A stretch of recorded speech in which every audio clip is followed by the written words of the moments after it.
ሩታዬ እንግዲህ ዛሬ አብርሃምን እራት ካልጋበዝከኝ ምሳ ካልጋበዝከኝ እያለች አጨናንቀዋለች ማለት ነው።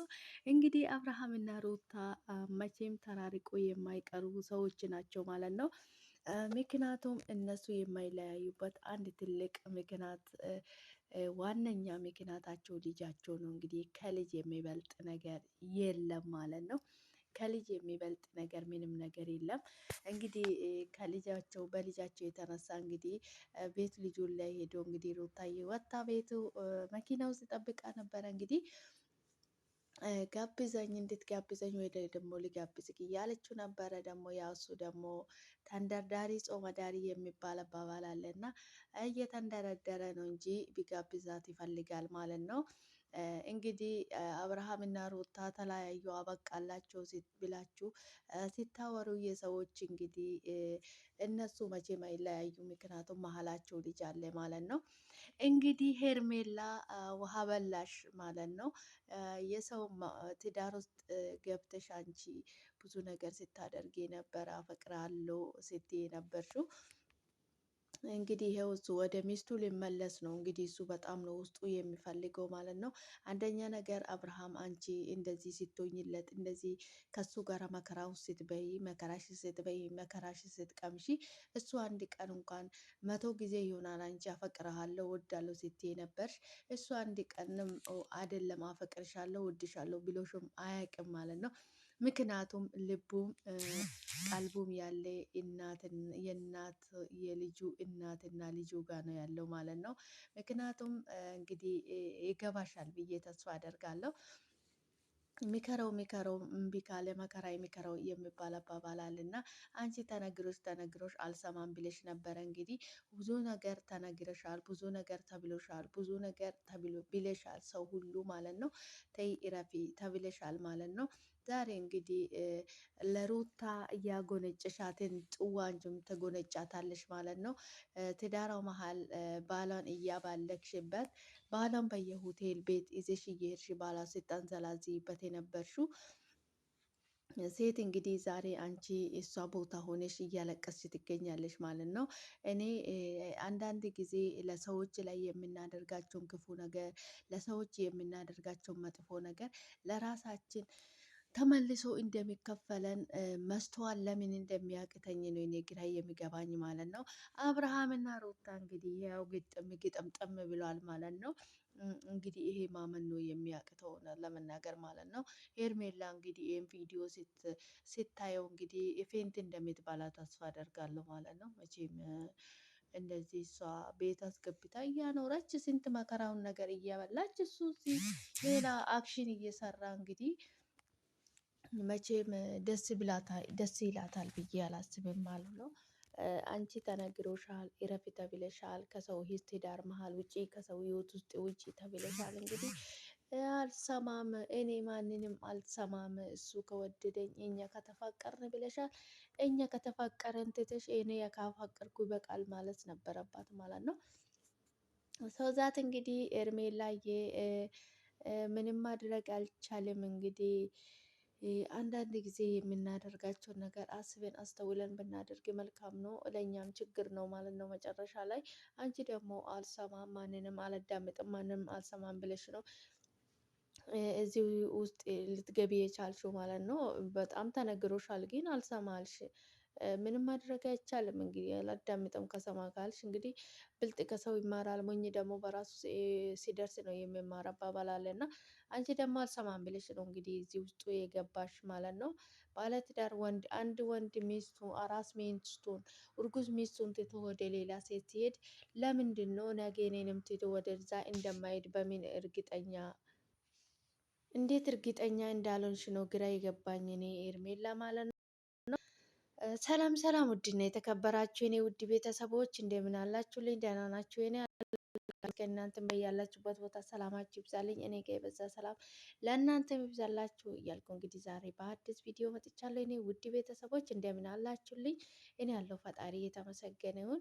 ውድ ቤተሰቦቼ እንኳን ወደ ቤቴ በሰላም መጣችሁ። የኔ ውድ ቤተሰቦች ሰብስክራይብ በማድረግ አበረታቱኝ፣ ቤተሰብ ይሁኑ ማለት ነው። የማንኛውም ሰው ቪዲዮ ስናይ ሼር፣ ላይክ፣ ሰብስክራይብ፣ ኮሜንት ብናደርግላቸው የእኛንም ቻናል አግኝቶ በዛ ይመለከቱልናል ማለት ነው። ውድ ቤተሰቦቼ እንደምን አላችሁልኝ? እናለሁ እግዚአብሔር ይመስገን። እናንተም በያላችሁበት ቦታ ሰላማችሁ ይብዛልኝ። ሰላም፣ ፍቅር፣ አንድነት ይብዛልኝ ለሀገራችንም። እኛም በያለንበት ቦታ ፈጣሪ ከክፉ ነገር ሁሉ ይጠብቀን። ውድ ቤተሰቦች እንደምን አላችሁልኝ? እኔ ያለው ፈጣሪ ይመስገን። በድጋሚ እንኳን ወደ ቤቴ በሰላም መጣችሁ። ዛሬ እንግዲህ በአዲስ ቪዲዮ መጥቻለሁ። በአዲስ ቪዲዮ ስመጣ እንግዲህ ዛሬ ሩታና አብርሃም ለየብቻቸው ነው የመጡት ማለት ነው። ትላንትና እንግዲህ ወንድሟ የአብርሃም ወንድም ፊት እንግዲህ እኔ ሲመጣ አንቺን እና ልጄን ብቻ እንዳገኝ ነው የሚፈልገው ቤት ውስጥ ሰው እንዳላገኝ ምናምን ብሎ ነግሯት ነበረ ማለት ነው። ዛሬ እንግዲህ ተመልሶ ሲመጣ ብቻውን ነበረች እና እራት ጋብዘኝ ብሎ አብሮ ወጥተው ነበሩ ማለት ነው። እንግዲህ ሩታና አብርሃም ይለያያሉ፣ ይራራቃሉ ብሎ ማሰብ የሌሊት ሳይሆን የቀን ቅዠት ነው ማለት ነው። ምክንያቱም ዞሮ ዞሮ እነሱ አንድ ላይ መሆናቸው አይቀርም፣ እንደዚህ አይቀሩም እነሱ ማለት ነው። እንደዚህ የሚቀሩበት ምክንያት የለም። እነሱ አንድ ላይ መመለሳቸው የማይቀር ነው ማለት ነው። ምክንያቱም ለልጃቸው አንዳንድ ጊዜ ጎሽ ለልጇ ስትል ተወጋች የሚባል አባባል አለ እና ለልጃቸው ሲሉ ልጃቸውን በሰላም በፍቅር ለማሰብ ሲፈልጉም ወደ ተመልሶ ፍቅራቸው ይመለሳሉ እነሱ ማለት ነው።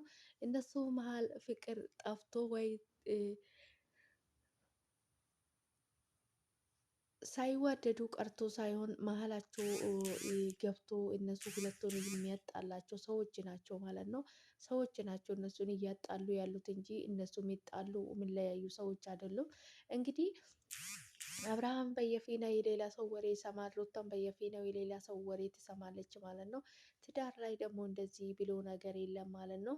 ትዳር አንድ ባልና ሚስት የራሳቸውን ሀሳብ የራሳቸውን አመለካከት ነው መመልከት ያለባቸው እንጂ የአንድ ሰው ወሬ ይዞ ትዳራቸው ውስጥ መሀላቸው ሌላ ነገር አስገብተው መቦጫረቅ የለባቸው ማለት ነው። በነገራችን ላይ ሩታም ችግር አለበት፣ አብርሃምም ችግር አለበት ማለት ነው። አንዳንድ ጊዜ ቆም ብለው አያስቡም። የሰው ወሬ ነው የሚያዳምጡት፣ የሰው ወሬ ነው የሚሰሙት። ይሄ ደግሞ በህይወታቸው ላይ በትዳራቸው ላይ ትልቅ ችግር ትልቅ አደጋ ነው ያመጣባቸው ማለት ነው። መቼም የሩታና የአብርሃምን ትዳር የሚመለከት ሰው ማንም ሰው በመሀላቸው እንዲገባ የማይፈቅድ ብዙ ነገር ትምህርት እንደሚወስድ ተስፋ አደርጋለሁ ማለት ነው።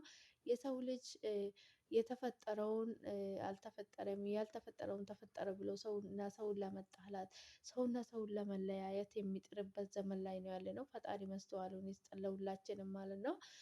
በጣም አስቸጋሪ ነው ማለት ነው። ሩታና አብርሃም እንግዲህ አንድ ላይ መመለሳቸው አንድ ላይ መሆናቸው የማይቀር ነው ማለት ነው። እውነት ለመናገር እነዚህ ቁጭ ብላችሁ በሰላም ስታወሩ በጣም ታምራላችሁ ማለት ነው። አብርሃምን መንደርደርን ትተህ ሚስትህንና ልጅህን ሰብሰብ አድርገህ ብትይዘው ጥሩ ነው ማለት ነው። ወንድ ማለት እንግዲህ አባወራ የቤት ምሰሶ የቤት ማገር ነው ማለት ነው። ነገር ግን አንተ መንደርደርህን ወዲህ ወዲህ ማለትህን ትተህ ልጅህን ይዘህ ብትኖር መልካም ነው ማለት ነው። ነገ ለልጃቸው መልሱለት መልስ የምትነግሩት ታሪክ እንዲኖራችሁ ቢታደርጉ ጥሩ ነው ማለት ነው። መቼም እነዚህ ስትፖስቱ የነበራችሁ ቪዲዮ መቼም የሚጠፋ ነገር አይደለም። እዚሁ ላይ የሚቀመጥ ቪዲዮ ስለሆነ ነገ ልጃቸው አይቶ የሚደሰትበት ነው እንጂ የሚያዝንበት ነገር መሆን የለበትም። ትዳራችሁ እስከዛሬ እንግዲህ ብዙ ተፈጥረዋል፣ ብዙ ሰምተናል፣ ብዙ ተወራት፣ ብዙ ወጣ ወረደ። ነገር ግን ከዚህ በኋላ ተሰብስባችሁ ነው መቀመጥ ያለባችሁ ማለት ነው። ተሰብስበ ልጄን እና ሚስቴን ይዘህ ብትኖር መልካም ነው ማለት ነው። ዝም ብሎ የማይሆን ነገር የሰው ወሬ እየሰበሰብክ ሁለታችሁም በየፊናችሁ የሰው ወሬ በነገራችን ላይ የአብርሃም ጓደኛ ነው ብለህ ሰብስቤ ያዝካቸው ማለት ነው። ያንተ ለአንተ ትዳር በጣም ይጢ የሆኑት ጓደኞች ነው ያሉት ማለት ነው። አንተ ግን ቆም ብለህ ማሰብ አልቻልክም። ልታስተውል አልቻልክም እንጂ በጣም መጥፎ ናቸው ጓደኞችህ ማለት ነው። አምሶ ሶሪ እንግዲህ ምንም ማድረግ አይቻልም። ጥሩ ከሆነ ጥሩ ነው፣ መጥፎ ነው ከሆነ መጥፎ ነው ብለው መናገር መልካም ነው እና በጣም አስቸጋሪ ነው። ጓደኞችህ በጣም ክፉና መጥፎ ጓደኞች ነው ያሉክ ማለት ነው። ከነሱ ራስህን ገለል አድርገህ ትዳርህን ወደ ትዳርህ ተመልሰህ በሰላም ብትኖር መልካም ነው ማለት ነው። ልጅ እንግዲህ ሩታ ነገ ጠዋት ታገባለች። ልጅህን በእንጀራ አባት ከሚያድግ አንተ ልጅህንም ሚስትህንም እዚህ ብትኖር ነው የሚሻልክ ማለት ነው። አንዳንድ ጊዜ ቆም ብለን ስናስብና ዝም ብለን በስሜት ተነድተን የምናደርጋቸው ነገር አንድ አይሆንም ማለት ነው። ሶሳት አብርሃም ቆም ብለህ አስበህ ወደ ትዳሬ ወደ ሰላሜ ወደ ፍቅሬ ወደ ነበረ ትዳርክ ብትመልስ መልካም ነው ብዬ ነው የማስበው እኔ ማለት ነው። እንግዲህ አንድ ሰው አብረን ወጥተን ስለወጣን ስለገባን ልንወደው ልናፈቅረው አልችልም። እንግዲህ ልባችን የፈለገውን ነው የሚያፈቅረው እንጂ እኛ ትእዛዝ ወይ ኦርደር አድርገንለት አዘንለት አይደለም የሚያፈቅረው ማለት ነው። ልባችን እንግዲህ የፈለገውን ሰው ማፍቀር የፈለገውን ሰው መጥላት ይችላል ማለት ነው። እኛ ደግሞ ለልባችን ሰው አንመርጥለትም፣ ልባችን ራሱ ነው የሚመርጠው ማለት ነው። እንግዲህ አንተ ደግሞ እንደምናይክ ልብህም ቀልብህም ከልጅክና ከሚስትህ ጋር ነው ያለው ማለት ነው። ሰብሰብ ብትል ጥሩ ነው። በጊዜ አብርሃም እንደዛ ነው የሚመክርክ የሚልክን እኔ ሚላም የሚባል ነገር የለም ማለት ነው።